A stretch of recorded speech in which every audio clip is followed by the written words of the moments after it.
بالکلام المجید ومن اعرض عن ذکری فإن له معیشۃ ضنکا ونحشرہ یوم القیامۃ اعمی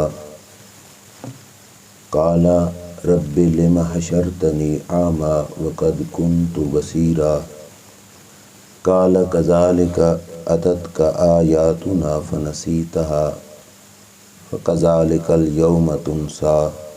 صدق اللہ العظیم۔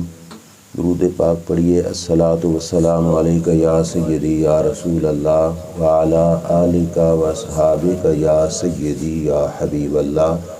الصلاۃ والسلام علیک یا سیدی یا نبی اللہ وعلی آلک واصحابک یا سیدی یا نور اللہ۔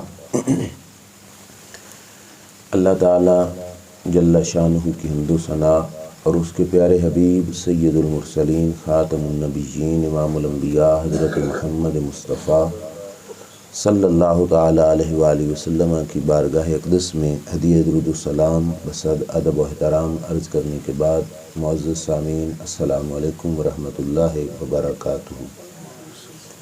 اللہ تعالیٰ کے فضل و توفیق سے اور اس کے پیارے حبیب صلی اللہ تعالیٰ علیہ وآلہ وسلم کی نگاہ رحمت اور شفقت کے طفیل 16ویں سالانہ فہم دین کورس کے پہلے سبق میں ہمیں حاضری کی سعادت نصیب ہو رہی ہے۔ ہمارا آج کا موضوع ہے فہم دین سے روگردانی اور اس کا وبال۔ اللہ تعالیٰ حق سچ بیان کر کے عمل کی توفیق عطا فرمائے۔ چونکہ ہمارا یہ سبق ہے تو اساتذہ اکرام کا یہ طریقہ کہ سبق کے شروع میں ہم کچھ دعائیہ کلمات پڑھتے ہیں۔ آپ حضرات مل کر میرے ساتھ وہ پڑھیے، پھر درس کا آغاز کرتے ہیں۔ صلی اللہ علی حبیبہ محمد وعلی آلہ واصحابہ اجمعین۔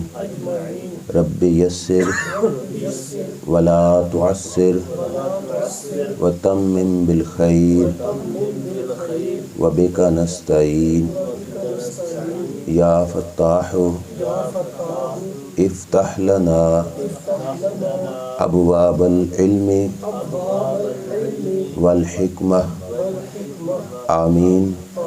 صلی اللہ علی حبیبہ محمد وعلی آلہ واصحابہ اجمعین۔ قرآن مقدس کی سورہ طٰہٰ کی آیت نمبر 127 میں نے آپ حضرات کے سامنے تلاوت کی۔ پورے کورس کے شروع میں ہمیشہ ہمارا عنوان یہی رہتا ہے کہ جس کا مقصد ہوتا ہے کہ کورس کا جو مقصد ہے وہ کیا ہے۔ پورا مہینہ ہم مختلف قسم کے موضوعات سے پھر کر آخر پہ اس کے خلاصے کے طور پر پورے اسلام کے حوالے سے ایک عنوان رکھتے ہیں۔ آج چونکہ پہلا درس ہے تو عنوان ہے فہم دین سے روگردانی کا وبال۔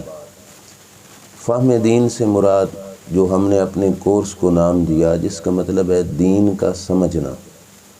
اللہ کے دین کا سمجھنا انسان کے لیے اتنا ہی ضروری ہے جتنا انسان کے جینے کے لیے آکسیجن ضروری ہے، بلکہ اس سے بھی زیادہ دین مصطفیٰ صلی اللہ علیہ وسلم کا سمجھنا ہمارے لیے ضروری ہے۔ وجہ اس کی یہ ہے کہ ہم نے زندگی کیسے گزارنی ہے یہ ہم اپنی عقل سے سوچ نہیں سکتے۔ ہم کسی دانشور سے جا کے پوچھیں کہ زندگی کیسے گزارنی ہے تو وہ ہمیں بتا نہیں سکتا، ہمارا اس کے پاس جانا بھی غلط ہوگا۔ زندگی کیسے گزارنی ہے یہ اللہ تعالیٰ نے سلیبس سارے کا سارا اپنے دین اسلام کے اندر ہمیں عطا فرمایا۔ اگر ہم اس سے روگردانی یعنی منہ پھیر لیں گے اور دین اسلام کی طرف نہیں آئیں گے، دین اسلام کو سمجھنے کی بھی کوشش نہیں کریں گے تو پھر اس کا انسان پر وبال پڑتا ہے۔ ہمارے حالات کے اندر جو مختلف قسم کی پریشانیاں ہیں، جو ہمارے دکھ ہیں، ہمارے حالات کے اندر جو معاشرتی طور پر بگاڑ ہے، معاشی طور پر بگاڑ ہے، ہم لوگ اس کو ایک دوسرے کے سر پہ ڈالتے ہیں، کوئی کہتا ہے قصوروار وہ ہے، کوئی کہتا ہے قصوروار وہ ہے۔ حقیقت میں قصوروار ہم خود ہیں، اس وجہ سے کہ ہم نے اپنی زندگی گزارنے کا جو نصاب تھا وہ سیکھا ہی نہیں ہے، اور وہ نصاب ہے دین کی شکل میں، اور سیکھنے کو ہی فہم دین کہا جاتا ہے۔ اللہ کے دین کی جو سمجھ ہے، فہم ہے، اس کا جو سیکھنا ہے وہ اتنا ضروری ہے کہ اللہ قرآن میں ارشاد فرماتا ہے وَمَنْ أَعْرَضَ عَنْ ذِكْرِي فَإِنَّ لَهُ مَعِيشَةً ضَنْكًا، کہ جو میری ذکر سے منہ پھیرتا ہے تو میں اس کی پھر زندگی تنگ کر دیتا ہوں، اس کی زندگی تنگ ہو جاتی ہے۔ ذکری، اس سے مراد کیا ہے کہ اللہ جو فرماتے ہیں جو میرے ذکر سے منہ پھیرتا ہے۔ مختلف تفسیروں کے اندر اس کا مختلف معنی باقاعدہ طور پہ موجود ہے۔ جو تفسیر قرطبی کے اندر ہے انہوں نے واضح طور پہ یہ لفظ لکھے کہ وَمَنْ أَعْرَضَ عَنْ ذِكْرِي اے دینی، کہ جس نے میرے ذکر سے منہ پھیرا یعنی میرے دین سے منہ پھیر لیا۔ یعنی دین سے منہ پھیرنے کا مطلب یہ نہیں کہ دین کوئی کھانے کی چیز تو ہے نہیں کہ کھانے سے منہ پھیر لیا، دین کوئی پہننے کی چیز تو ہے نہیں کہ پہننے سے منہ پھیر لیا۔ دین ہے سمجھنے کی اور عملی زندگی میں اس کو اپنانے والی چیز ہے۔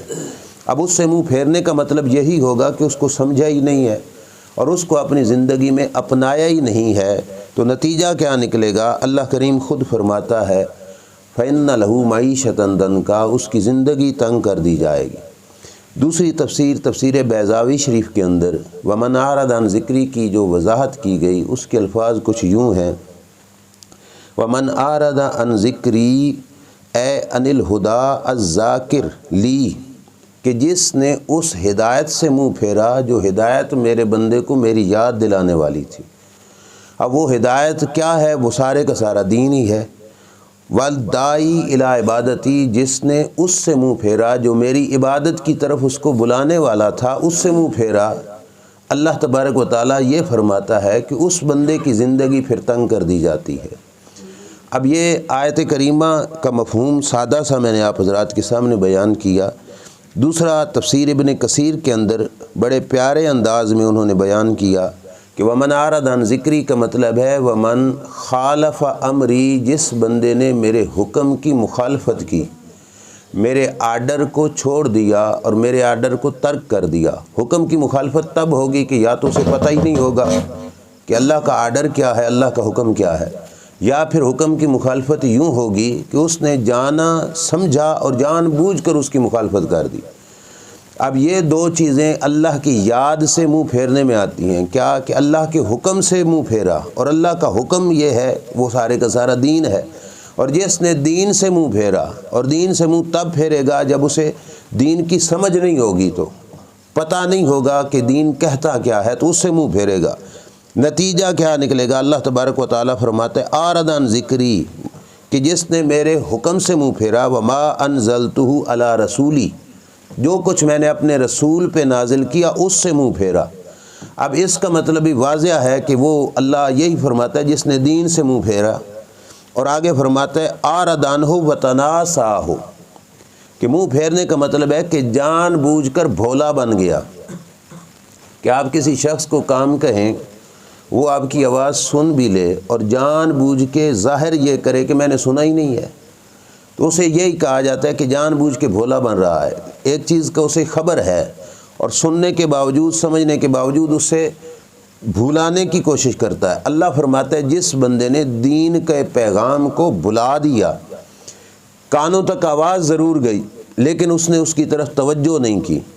کفار دیکھو قرآن تو سنتے تھے، لیکن قرآن سن کر کیا کہتے تھے؟ لا تسمعوا لہذا القرآن والغوا فیہ، کہ قرآن کی آواز آئے تو تم اپنا شور کرو تاکہ قرآن کسی کے کانوں تک بھی نہ پہنچے۔ اب یہ جان بوجھ کر بھولا بننے والی بات ہے۔ تو اللہ فرماتا ہے جس نے دین سے منہ موڑا اور اپنے آپ کو بھولا بنایا، آگے کیا ہے؟ وَآخَذَ مِنْ غَيْرِهِ هُدَاهُ، یہ بڑے جملے کہ اس نے اپنی ہدایت اللہ کے غیر سے حاصل کی۔ وہی جو بات میں نے شروع میں کی کہ ہماری زندگی سنوارنے کا جو ہمیں بتا سکتی ہے ذات وہ اللہ کی ہی ہے، کوئی اور بتا بھی نہیں سکتا۔ اور اس نے وہ زندگی گزارنے کا جو اسلوب تھا وہ کسی اور سے سیکھنے کی کوشش کی۔ اخذ من غیرہ ہداہ، جس نے غیر سے ہدایت لینے کی کوشش کی، فإن لہ معیشۃ ضنکا، اللہ فرماتے اس کی زندگی تنگ ہو جائے گی۔ اب تنگ زندگی کا مطلب دیکھنا، اور پھر ہم اپنے معاشرے میں دیکھ لیں کہ ہمارا حال کیا ہے۔ سبب اس کا یہی ہے کہ ہم نے فہم دین سے، دین کے سمجھنے سے، دین کے سیکھنے سے منہ پھیرا۔ زندگی تنگ ہوتی ہے کیسے، اس کی صورت کیا ہے؟ مفسرین اکرام تفسیر ابن کثیر کے اندر فرماتے ہیں فلا طمانینۃ لہ، اسے کسی صورت میں چین نہیں آتا، بے چین ہی پھرتا ہے۔ اب ہر چیز وافر مقدار میں موجود ہے لیکن اسے چین نہیں آئے گا، اسے سکون نہیں نصیب ہوگا۔ ولا انشراح لصدرہ بل صدرہ ضیق، اس کو سینے کی شرح صدر یعنی سینے کی کشادگی نہیں حاصل ہوگی، کھلے سینے والا نہیں ہوگا، سینہ گھٹے گا، اس کا دل اس کا تنگ ہوگا، اس کے دل کے اندر تنگی پیدا ہوگی، اور کوئی بیماری نہیں ہوگی کہ اس کے اندر کوئی بیماری ہے جس کی وجہ سے اس کا سینہ تنگ ہو رہا ہے یا دل تنگ ہو رہا ہے۔ یہ لفظ ہیں تفسیر کے لدلال ہی، وجہ یہ ہے کہ وہ اپنی راہ بھٹک بیٹھا، وہ اپنی راہ بھول بیٹھا، جہاں سے اس نے دوا لینی تھی وہاں سے اس نے دوائی لی ہی نہیں، جہاں سے اس نے سیکھ کے اپنے آپ کو سنوارنا تھا وہاں سے اس نے سیکھا ہی نہیں ہے۔ اس کی گمراہی کی وجہ سے اللہ اس کے سینے کو تنگ کر دیتا ہے۔ اب ہوتا کیا ہے، یہ لفظ ہے وَإِن تَنَعَمَ ظَاہِرُهُ، اگرچہ اس کا ظاہر بڑی بڑی عیاشیوں میں مبتلا ہوتا ہے۔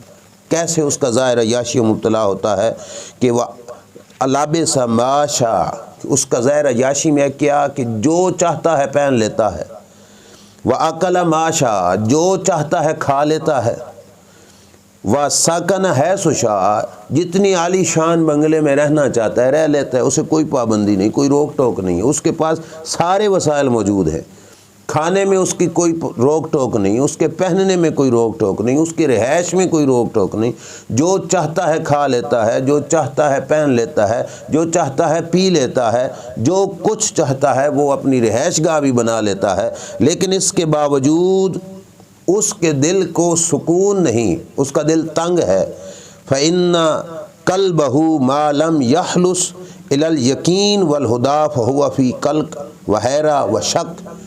اللہ تعالیٰ کے دین کے سمجھنے والے مفسرین اکرام فرماتے ہیں کہ جس وقت تک اس کا دل دین کی طرف یقین کے ساتھ نہیں متوجہ ہو جائے گا، اس وقت تک اس کے دل کو چین نہیں آئے گا۔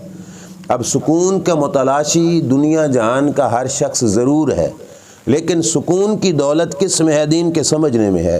جس شخص کو پتہ ہی نہیں کہ کسی کا حق کھانا گناہ کتنا ہے، اس کے لیے کوئی بعید نہیں کہ وہ کسی کا حق کھا جائے۔ جس شخص کو یہ خبر ہی نہیں کہ یہ حلال ہے یہ حرام ہے، اس کے لیے کچھ بعید نہیں کہ وہ حرام سے پرہیز بھی نہیں کرے گا، وہ حرام کھائے گا اور حرام کے اندر مبتلا ہو جائے گا۔ جس شخص کو یہ بھی پتہ نہیں کہ کسی کی عزت کے تحفظ کا کتنا بڑا حکم ہے جو شریعت مطہرہ نے ہمیں عطا کیا ہے، وہ عزت کا تحفظ نہیں کر بیٹھ پائے گا۔ جس شخص کو کسی کی جو ہے حق کا پتہ ہی نہیں ہے، وہ حق کی حفاظت کیا کرے گا؟ اس واسطے بیسیکلی جو بنیادی چیز ہے سمجھنے کی وہ یہی ہے کہ انسان دین کو سمجھے۔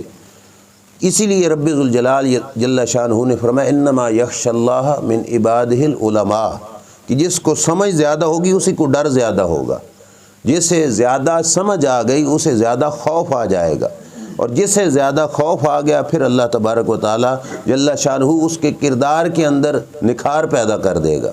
میں ایک بات تفسیر کبیر کی آپ حضرات کے سامنے عرض کرتا ہوں۔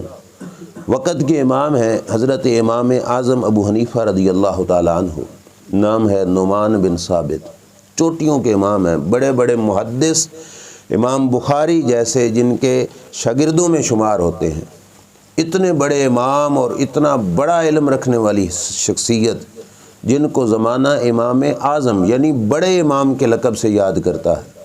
ہم انہی کے تعلق کی بیس پر اپنے آپ کو حنفی کہلاتے ہیں۔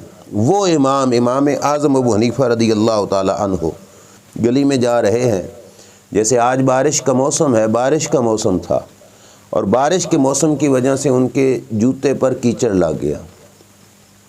اب کیچڑ لگ گیا جوتے پہ، چکنی مٹی ہو تو جوتا بھاری ہو جاتا ہے، اور ہم جوتا اتار کے تھوڑا جھاڑ لیتے ہیں یا ویسے ہی سائڈ پہ مار کے جوتے کی مٹی صاف کر لیتے ہیں۔ امام صاحب کے جوتے پہ مٹی لگی تو آپ نے جوتا اتار کر ساتھ دیوار تھی اس پہ یوں جھاڑ لیا۔ اب گیلی مٹی تھی، مٹی تو آپ کے جوتا مبارک سے اتر گئی، جوتا پہنا جب چلے۔ یہ ہے فہم دین کا فائدہ۔ اور جو دوسری طرف ہے کہ اس کے مقابلے میں جب دوسری طرف نظر دوڑائیں گے تو ہمیں اس کا وبال بھی نظر آئے گا۔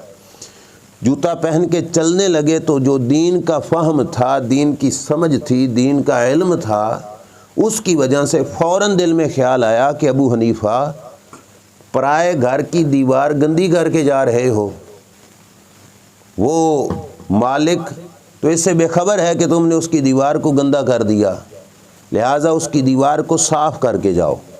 امام اعظم ابو حنیفہ رضی اللہ تعالی عنہ رک گئے، زمین سے تنکا اٹھایا، تنکا اٹھا کے اس کے دیوار پہ لگی ہوئی جو آپ کے جوتے کی گیلی مٹی تھی اس کو صاف کرنے لگ گئے۔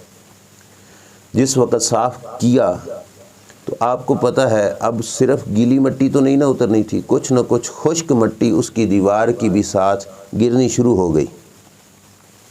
دیواریں اس وقت کچی ہوتی تھی، مٹی کے گرنے سے دیوار، اگرچہ تھوڑی سی مٹی گرنے سے کتنی سی دیوار کمزور ہو جانی تھی، لیکن فوراً وہ جو دین تھا، دین کی سمجھ تھی، وہ دل میں کھٹکی۔ اس نے دل کے اندر جو اللہ کا خوف تھا وہ پیدا کیا، اور پھر خیال آیا کہ ابو حنیفہ پرائے گھر کی مٹی ہے اور تو اپنی مرضی سے کرید رہا ہے اور نیچے گرا رہا ہے، جس کی وجہ سے اس کی دیوار کمزور ہو رہی ہے۔ یہ بھی تیرے لیے گرانا جائز نہیں کہ مالک کی دیوار کی مٹی گرا کر اس کی دیوار کو کمزور کر رہے ہو۔ اب دونوں معاملوں میں امام ابو حنیفہ رضی اللہ تعالی عنہ مطلب آ گئے کہ ایک طرف یہ ہے کہ دیوار پہ مٹی چھوڑ کے چلا جاؤں تو یہ بھی ٹھیک نہیں، کیونکہ دیوار گندی میں نے کی ہے، صاف بھی تو میں نے کرنی ہے۔ دوسرا یہ تھا کہ دیوار صاف کروں تو پھر مٹی گرتی ہے، اور مٹی گراؤں تو اس کی دیوار کمزور ہوتی ہے، دیوار کمزور ہوگی تو پھر یہ اس کے مالک کا حق تلفی ہے، یہ اس کا نقصان ہے۔ اب کروں تو میں کیا کروں؟ اب یہ ہے وہ چیز جو ایک دین والے کو ہی اس کا دین ہی سمجھاتا ہے۔ امام اعظم ابو حنیفہ رضی اللہ تعالیٰ عنہ جب اس معاملے میں آئے، اللہ کا قرآن میں وعدہ ہے من یؤمن باللہ یہد قلبہ، جو اللہ پہ ایمان رکھتا ہے اللہ اس کے دل کو ہدایت عطا فرماتا ہے۔ ہم تو یہ سوچتے ہیں نا مولوی صاحب کیا کریں، کوئی ادھر کھینچتا ہے، کوئی ادھر کھینچتا ہے، کوئی ادھر کھینچتا ہے، جائیں تو کہاں جائیں؟ مسئلہ یہ ہے کہ ہمارا ایمان پختہ نہیں۔ آپ خود سوچو کہ گاڑی کے اگر سامنے لگی ہوئی دو لائٹیں وہ راہ دکھاتی ہیں، اللہ نے تو مومن کے دل کو نور عطا فرمایا ہے۔ گاڑی کی دو لائٹیں راہ دکھائیں اور مومن کا دل اور اس کا نور بندے کو راہ نہ دکھائے تو پھر سمجھ لو کہ وہ لائٹیں بجھ چکی ہیں۔ امام صاحب جب اس معاملے میں آئے تو آپ کے دل سے ایمان نے آپ کی رہنمائی کی۔ وہ کیا تھی کہ گھر کے مالک کو بلاؤ اور اس سے پوچھو کہ دیوار صاف کرنی ہے، یا تو صفائی کا طریقہ بتا دو، یا یہ جو گندی کی ہے اس کی مجھے معافی دے دو۔ امام اعظم ابو حنیفہ رضی اللہ تعالیٰ عنہ نے گھر کے مالک کا دروازہ کھٹکایا۔ جب گھر کا مالک نکلا تو وہ شخص تھا مجوسی، مسلمان نہیں، مجوسی یعنی آگ کو پوجنے والے لوگ تھے، مشرک تھا، آگ کو پوجنے والا۔ اور اس نے اپنے دروازے پر مسلمانوں کا بڑا امام دیکھا۔ اس نے سوچا کہ پتہ نہیں شاید کس نیت سے، کس ارادے سے آئے۔ اس نے دروازہ کھولا، پوچھا کیا ہے؟ تو وقت کے امام نے کہا کہ میں نے تیری دیوار گندی کی ہے، مجھ سے گندی ہو گئی، اور صاف کروں تو تیرے دیوار کی مٹی گرتی ہے، یا تو مجھے یہ غلطی معاف کر دے یا پھر مجھے صاف کرنے کا طریقہ بتا دے۔ اب تفسیر کبیر کے اندر امام فخر الدین رازی فرماتے ہیں جس وقت اس مجوسی نے یہ عالم دیکھا کہ ایک امام میرے دروازے پہ کھڑا ہو کے مجھ سے معافی مانگ رہا ہے، تو اس نے پھر کیا کہا؟ اس نے کہا آنا ابدأ بتطہیر قلبی، اس نے کہا دیواریں بعد میں صاف کرنا، پہلے میرا دل صاف کرو کہ میں مجوسی ہوں، مجھے کلمہ پڑھاؤ رسول خدا صلی اللہ علیہ وسلم کا۔ کیوں؟ وجہ کیا تھی؟ وجہ یہ تھی کہ وہ سمجھ گیا کہ جس دین کو ماننے والے کسی کی دیوار پر اپنے پاؤں کی کیچڑ والی مٹی بھی لگانا گوارا نہیں کرتے، وہ کسی کا حق کیسے کھا سکتے؟ اب یہاں تک دیکھو یہ جو دوسری طرف اسلام پھیل رہا ہے اور ایک مجوسی کے دل میں اسلام کی اہمیت پیدا ہو رہی ہے، اس کے پیچھے کس چیز کا ہاتھ ہے؟ وہ اللہ کا خوف۔ اور اللہ کا خوف پیدا کہاں سے ہوا؟ دین کی علم سے پیدا ہوا، فہم دین سے پیدا ہوا۔ اس کے مقابلے میں روگردانی کا جو وبال ہے وہ یہی ہوگا کہ جس وقت انسان نہیں سیکھے گا کچھ، دیکھو کہاں ہے دیوار خراب کرنا اور کہاں ہے پورا بندہ اور پورے بندے کی عزت، اس کا پورا گھر بار، اس کی جان، اس کے حق کی تلفی۔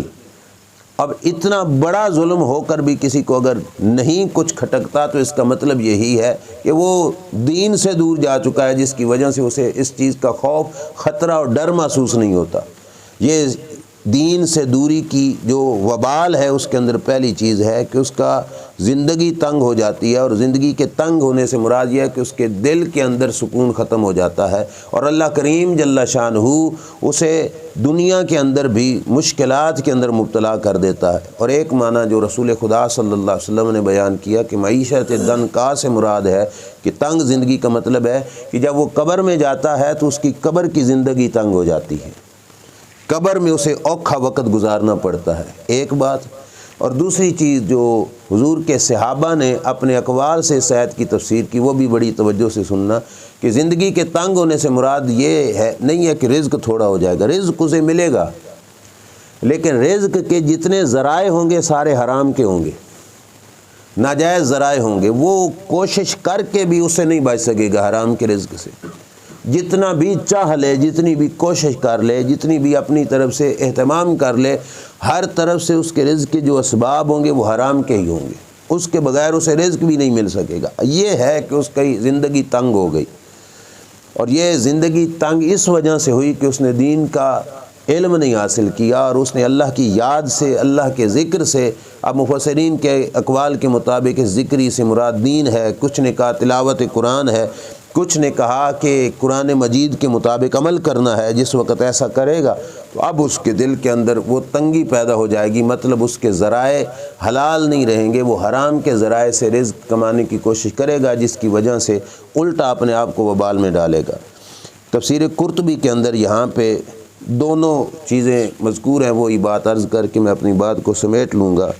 وہ فرماتے ہیں کہ جو شخص روگردانی نہیں کرتا، منہ نہیں پھیرتا، دین سیکھتا ہے، دین کو سمجھتا ہے، دین کی طرف آتا ہے، اللہ تبارک و تعالی جل شانہ اس کے جو تحفہ ملتا ہے اسے کیا ہے؟ سب سے پہلے یہ ہے کہ اسے تسلیم و رضا کی دولت مل جاتی ہے۔ تسلیم و رضا کا مطلب یہ ہے کہ وہ بندہ اسے اپنا بندہ ہونا سمجھ آ جاتا ہے، وہ یہ نہیں سمجھتا کہ میں کوئی بڑی شے ہوں، وہ یہ سمجھتا میں اس مالک کا بندہ ہوں، میں اس کا نوکر ہوں، میں اس کے غلاموں کے غلاموں کا غلام ہوں۔ اور پنجابی میں آپ نے سنا ہوگا کہ نوکر کہتے نخرہ کے، اگر دنیا والوں کے اعتبار سے یہ ہے کہ نوکر کہتے نخرہ کے، اور اس در کے تو ہم پتہ نہیں کروڑوں درجے بعد بھی نوکروں کے نوکر ہیں، اس کے بندوں کے بندے ہیں۔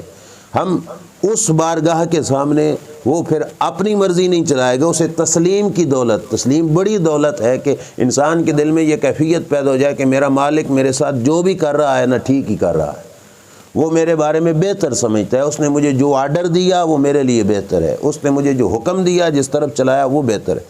پہلی دولت کیا ہے؟ اسے تسلیم و رضا کی دولت نصیب ہوتی ہے۔ دوسری کیا ہے؟ والقناعت، تھوڑے پہ صبر کرنے کی اسے دولت نصیب ہو جاتی ہے۔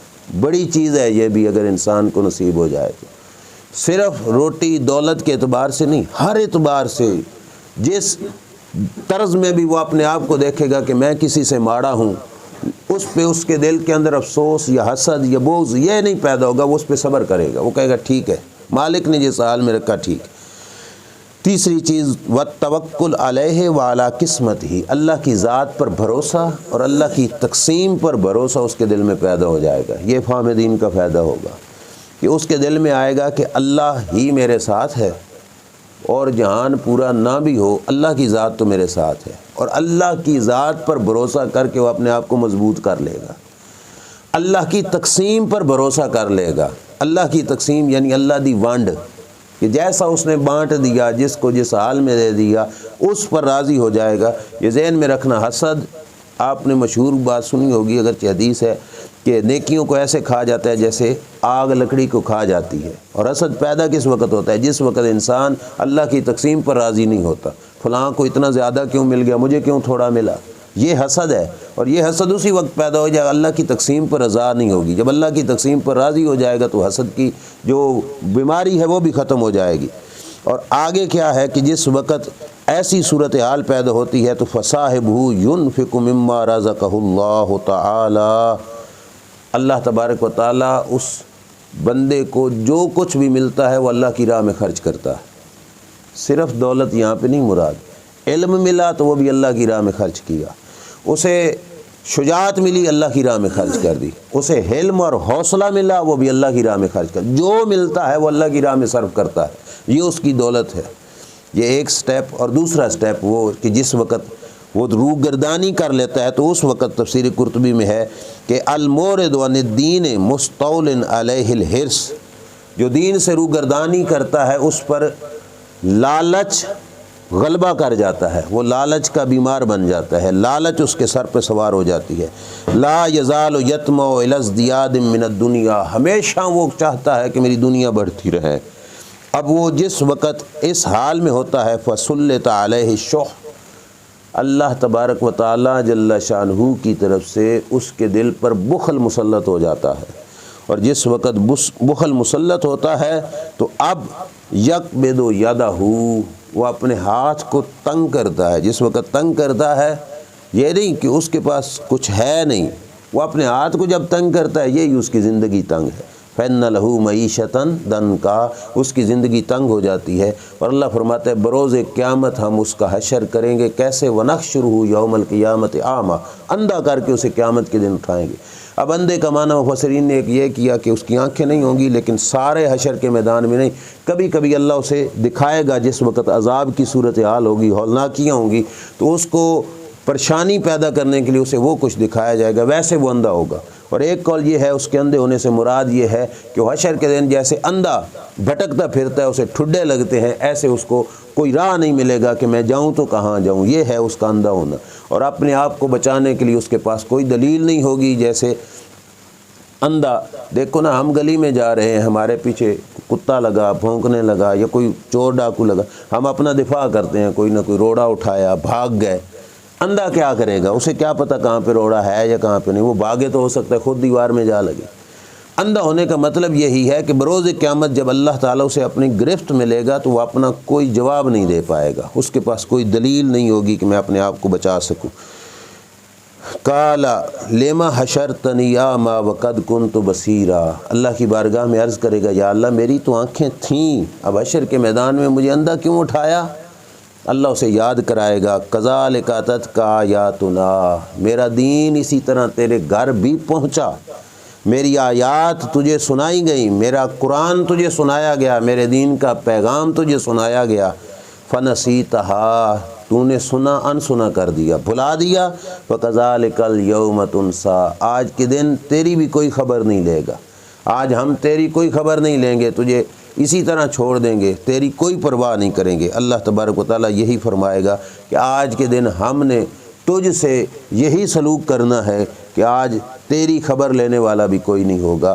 تو بہرحال خلاصہ کلام یہی ہے کہ اللہ کے دین کی سمجھ، یہ معاشرتی معاشی ہر قسم کی جو بیماریاں ہیں اس کا یہ علاج ہے۔ اور جو بیماریاں اس طرح کی پیدا ہوتی ہیں کہ معاشرہ غلط روش پہ چلتا ہے، معیشت تنگ ہوتی ہے، کاروباری معاملات مہنگائیاں پیدا ہوتی ہیں، یہ ساری چیزیں دین سے دوری کی وجہ سے اور علم دین سے دوری کی وجہ سے پیدا ہوتی ہیں۔ اللہ تبارک و تعالیٰ کی بارگاہ میں دعا ہے اللہ تبارک و تعالیٰ